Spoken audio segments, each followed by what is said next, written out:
para entender la actualidad. Estás en Ahora es Cuando. Este es el análisis político con Rodrigo Bravo. 8 de la mañana con 35 minutos. Habemos Cadem y generó mucho revuelo. Salieron evidentemente varias encuestas del fin de semana, sí, todas recogiendo la performance del debate de la semana pasada.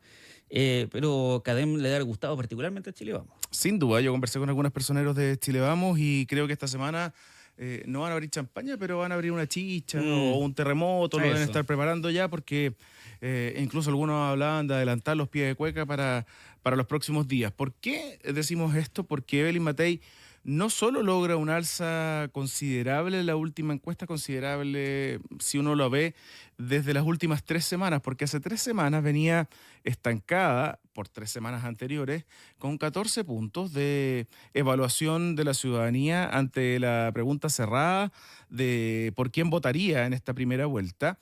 Y después de un alza la semana pasada de 16 puntos, esta semana llega a 18. Lo más relevante es que no solo es el alza de Evelyn Matei, sino que José Antonio Kast también viene hace varias semanas a la baja, bajando un punto todas las semanas hace un buen rato, llegando a 25. Claro, un punto de una semana a otra es dentro del margen de error, no tiene mucho, pero la verdad es que si uno mira la curva de José Antonio Kast es descendiente. Bien a la baja y Evelyn Matei al alza, por ende la distancia hoy día es de 7 puntos, algo que era muy lejano porque llegó a doblar José Antonio Kast a Evelyn Matei en la distancia de esta encuesta que mantiene a Janet Jara en el primer lugar con una baja, puede estar en el margen de error de 28 a 26 puntos. Ahora, yo siempre digo, cuando dicen el margen de error, pues si el margen de error te tira para abajo o te tira para arriba, claro, el margen de error es mayor. Exacto, no, sí, es verdad. Es mayor. Toda la razón. Mientras más abajo, menos distancia. Menos distancia, evidentemente. Exacto. Sí. Y esto pone el escenario de alguna manera competitivo. Y no solo por las encuestas, porque venimos viendo a una Evelyn Matei con 2 últimas semanas muy sólidas. La anterior a la pasada, con la propuesta o con defender la propuesta de la PGU de una manera bien explícita, lo que no había hecho la centroderecha hace un buen rato, con un acto en su comando bien masivo, que más allá del piñerismo presente fue una demostración de fuerza de Chile Vamos, y con una propuesta que mencionaba Juan Manuel Santa Cruz, presidente de Bópoli recién, que es el pie cero para personas jóvenes que quieren optar a su casa propia, con un subsidio del pie que es bien significativo para un sector importante de la ciudadanía, porque estamos hablando de viviendas de más de 4.000 UFs. ¿Cómo sigue la encuesta, Matías? Estancado Franco Parisi hace varias semanas en 11 puntos. Johannes Kaiser, que se despachó un tuit que tú tienes a mano hace algunas horas, se mantiene en 8 puntos, pese a que, y yo comparto la opinión, que él tuvo una performance en el debate de las mejores, sino el más sólido en cuanto a intervención, a forma para enfrentar este debate que realizó Chilevisión la semana pasada. Sí, Johannes Kaiser el día de ayer en la noche dice: 3 cosas a las cuales es difícil creer en Chile: la estimación de ingresos de la DIPRES en la ley de presupuestos, la existencia de, y acá voy a simplemente decir, cierto personaje asociado a una festividad. Así, ya, claro, la primera es una crítica a la DIPRES, la segunda es una caricaturización así como de lo falso que son las otras cosas, y tercero, los resultados de la Academia. Los resultados de la Academia. No le gustó nada a Johannes Kaiser el no aparecer de hecho, también completamente estancado en la Academia según las últimas mediciones, a pesar de que hubo otras encuestas que sí mostraban una leve alza. La encuesta, creo que la Universidad del Desarrollo. Sí. Mostró 10 puntos, creo. Y mostró un alza de 4 puntos versus una baja de 4 puntos de José Antonio Kast. Sí. Estableciendo quizás una tesis que podríamos haber tenido algunos, incluyéndome después del debate la semana pasada, que con la performance sólida de Kaiser podía empezar a comerle algo a José Antonio Kast, por lo menos durante una semana o en los días posteriores. Pero Cadem no refleja eso y claramente no le gustó nada al diputado por el Distrito 10. No le gustó, pero no lo escuché cuestionar o criticar la encuesta cuando lo tenía con 15 puntos. Efectivamente. Que eso no fue hace tanto tiempo. Sí, estamos cayendo en la de Franco Parisi, Marco Enrico Minami. Exacto, las encuestas cuando convienen. Por supuesto que pueden haber críticas a las mediciones que hace cada una de las encuestas que se hace semanal o quincenalmente, pero Cadem ha mostrado una estabilidad que pareciera ser también, Matías, que de alguna manera deja claro cuál va a ser el panorama de primera vuelta. Me centro en Janet Jara, porque pese a una baja de 2 puntos en esta medición, se ha mantenido desde el 4 de julio, que tenía 26 puntos, a este 12 de septiembre con los mismos 26 puntos, con alza y baja en ese rango, pero no disminuyendo de ahí. Y un José Antonio Kast que llegó efectivamente a un 30 el 25 de julio, ya va en un 25, lo que también es menor semana a semana, pero que lo instalan ahí en un segundo lugar bastante sólido. Aquí hay algo de esperanza más bien de Evelyn Matei. Los números todavía la dejan en un tercer lugar, pero con alzas consecutivas las últimas 2 semanas podría mirarla con un poquito más de interés. ¿Y qué pasa con los demás candidatos? Porque harto se habló en el debate anterior del rol que había jugado Harold May Nichols, que había sido sorpresivo con transformándose más bien en el personaje de centro, el que no quiso atacar, el que bajó la pelota, el que no quiso hacer goles, pero no dejó que le hicieran tampoco, llevándolo a lo futbolístico, que es parte de su experiencia. En CADEM, de 1, después 2 puntos, hoy día aparece con 3, y no se mueven Marco Enrique Jominami y Eduardo Artés. Ahí hay un punto también, porque hay sectores de la centro derecha que lo único que quieren es que Marco Enrique suba para quitarle votos a Jara. Ahora, la esperanza que tenían, yo creo que algunos, las menos, pero algunos en la centro derecha, de que Evelyn Matei incluso pudiera eventualmente desplazar a Jara a propósito de lo errática de la campaña de la candidata al oficialismo, la verdad es que sigue siendo una esperanza bien poco realista, entendiendo que es muy difícil pensar que Janet Jara no va a capitalizar la gran mayoría del apoyo al gobierno. Sí. Y con eso Janet Jara tiene más que suficiente para colocarse en una segunda vuelta. Entonces, claro, en verdad lo que probablemente deba apostar más realistamente la campaña de Evelyn Matei es eventualmente desplazar a José Antonio Kast. Claro, quitarle voto, al menos quitarle voto. Al menos quitarle voto. Porque han parlamentarios tratado de instalar, en particular Diego Chalpera, que se lo leí en una entrevista en la segunda, que la posibilidad de una segunda vuelta entre candidatos de derecha sigue estando sobre la mesa. Que parece difícil. Sí, parece difícil precisamente por lo que dices tú. Hay una solidez de un sector de la población que no va a votar en ningún caso por un candidato de derecha. Y en Chile, históricamente, la izquierda ha tenido mayoría sobre la derecha, y es cosa de ver las elecciones presidenciales, salvo Sebastián Piñera, que uno también puede entender que enfrentó 2 candidaturas presidenciales, primero con candidatos más débiles y segundo, recogiendo un poquito ese voto de centro al cual quiere llegar Matei. Sin duda, ¿no? Oye, hablando de Janet Jara, yo no sé cómo si interpretas tú como un flanco o un alivio para la campaña de la candidata del oficialismo, lo que pasó con Daniel Jadwe el día viernes, la tarde-noche, cuando el Tricel confirma que no puede ser candidato en una decisión que además es inapelable. Por ende, efectivamente, Daniel Jadwe no va a estar en la papeleta como candidato a diputado en noviembre. Que, claro, harto emplazamiento a pronunciarse durante el fin de semana, lo termina haciendo el domingo, genera ruido, pero me da la impresión que en el comando de Janet Jara, sobre todo en el área del socialismo democrático, e incluso el Frente Amplio, deben haber estado bastante tranquilos con la resolución. Sí, por cosas prácticas. Primero, porque el Distrito 9 se despeja un poquito, porque entendiendo que Daniel Jadwe es una figura potente en ese lugar, que seguramente en Recoleta podía arrasar, tiene el respaldo ahí de Fares Jadwe como candidato, como actual alcalde de esa comuna. Yo creo que hay una tensión más bien política, pero en términos ciudadanos me parece que sí es un alivio para Janet Jara.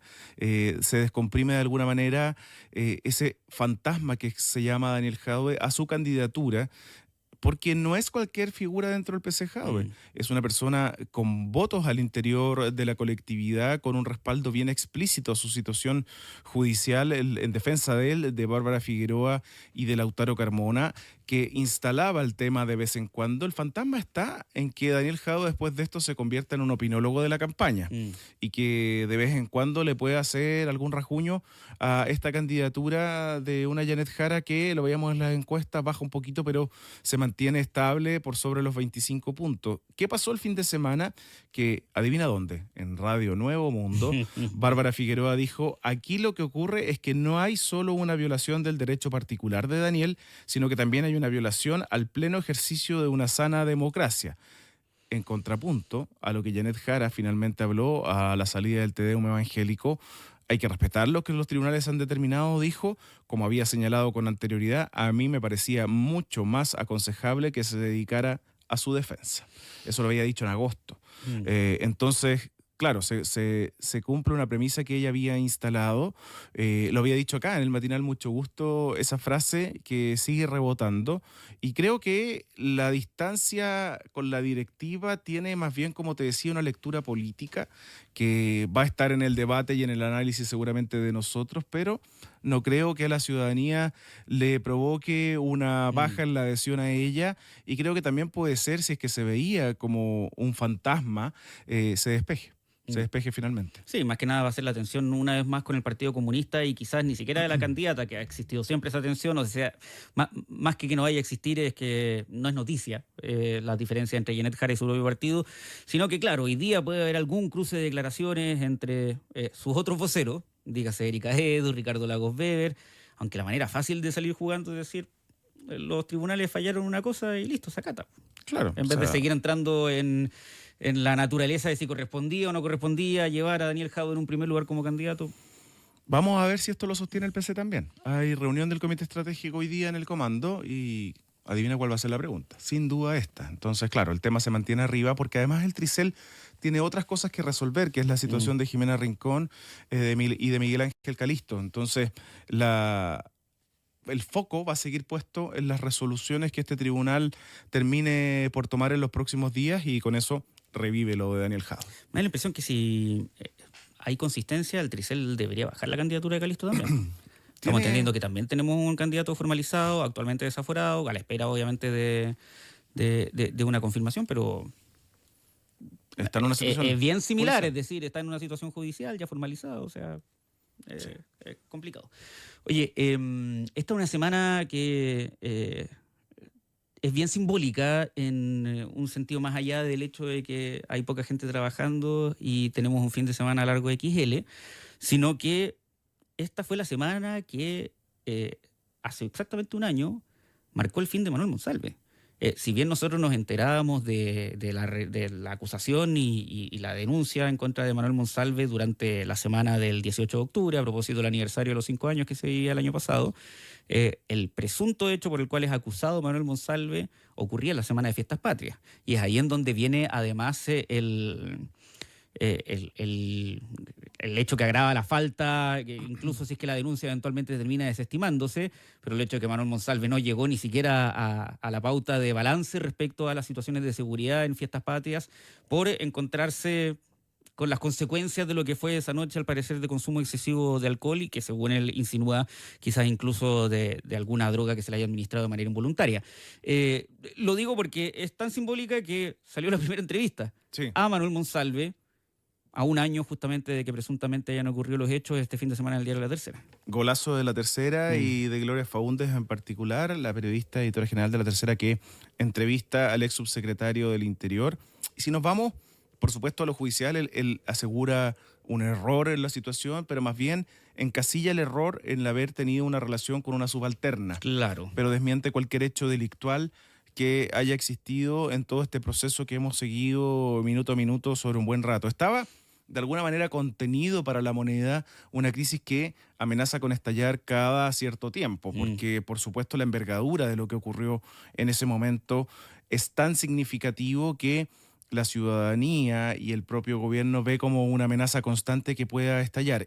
Y Manuel Monsalve complica a La Moneda, que va a tener que salir a aclarar contradicciones que él plantea al momento de dar esta entrevista y cómo fue su salida desde el Palacio de Gobierno. Entre otras cosas, él dice que esta cuestionada puesta en escena en La Moneda, cuando él dice que se va a defender, que presenta su renuncia y se va a defender, que es la última vez que habló dentro del Palacio de Gobierno, había sido previamente conversada con el presidente de la República.